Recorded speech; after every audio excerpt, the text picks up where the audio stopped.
A través de este conjunto de alianzas y negociaciones con estos hombres fuertes, lograron ir creando las bases de un sistema político moderno, de un sistema político que va a dar origen al sistema político autoritario mexicano que conocimos la gran mayoría, creo, en el siglo XX. Estas alianzas permitieron que el gobierno de Álvaro Obregón tuviera cierta estabilidad. A De la Huerta, que fue presidente interino por 6 meses, le debemos, o se le debió más bien, cierta pacificación del país que Carranza no pudo lograr. Pero esta pacificación se alcanzó gracias a la alianza con este tipo de hombres, que no solamente figuraban como gobernadores, también figuraban como cabeza de organizaciones militares o movimientos militares, pero también había hombres que fungían como caciques con bases sociales de poder concretas y que controlaban ciertos territorios. Este tipo de alianzas que los sonorenses establecieron llevaron a cierta pacificación. Y también, después de las elecciones donde se eligió a Álvaro Obregón,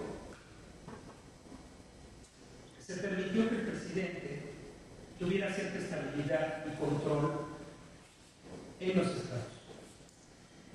Esto permitió cierto orden y, a su vez, favoreció que el gobierno federal fuera reestructurado. En concreto, que la presidencia de la República alcanzara un nivel de control adecuado, basado en la ley, pero también en estas alianzas del país. ¿Para qué? Pues para instrumentar ciertas políticas que tenían que ver con la reconstrucción nacional. Obregón y Calles son los dos fundamentales personajes que van a hacer la reconstrucción nacional después de la Revolución Mexicana. Obregón, sin embargo, tenía pues, una piedrita en el camino, el reconocimiento estadounidense. Y el reconocimiento estadounidense tardó hasta 1923 en establecerse. ¿Por qué? Porque Obregón, cuando toma las riendas del poder presidencial, entra en un enfrentamiento, por un lado, con la Iglesia Católica, por el otro, con los laboristas, por el otro, con el movimiento campesino, y por el otro, y el más fuerte quizás, con los petroleros y con los mineros. ¿Por qué? Porque como no había lana en las arcas del gobierno, se implantó una política económica que instauró el cobro de impuestos, sobre todo a las compañías petroleras y a las mineras, que eran de capital norteamericano, de capital inglés, de capital francés, holandés o alemán.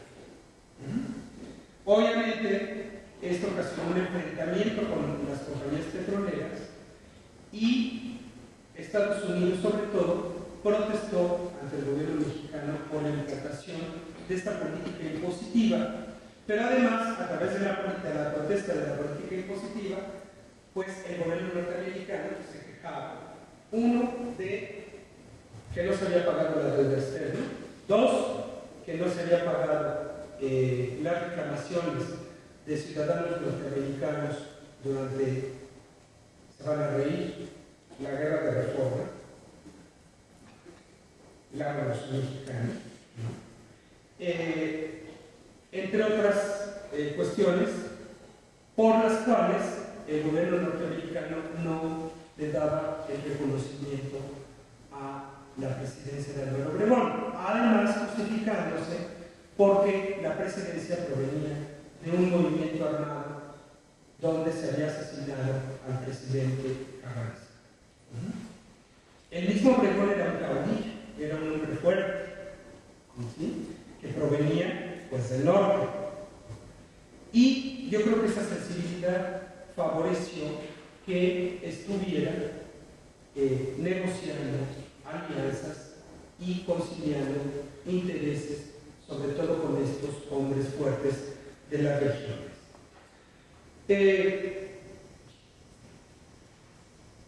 Hacia 1923 entonces tenemos a un conjunto de conferencias que se llamaron las conferencias de Bucareli entre el gobierno estadounidense y el gobierno mexicano.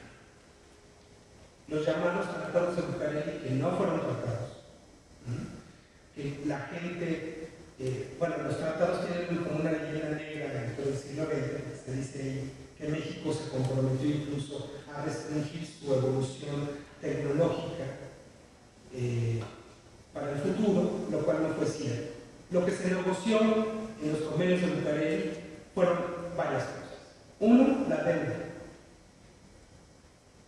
Dos, las reclamaciones. Tres, el espinoso tema de la aplicación del artículo 27 constitucional con respecto al petróleo y la minería. Cuatro, la retroactividad de la ley con respecto a las propiedades agrícolas de extranjeros.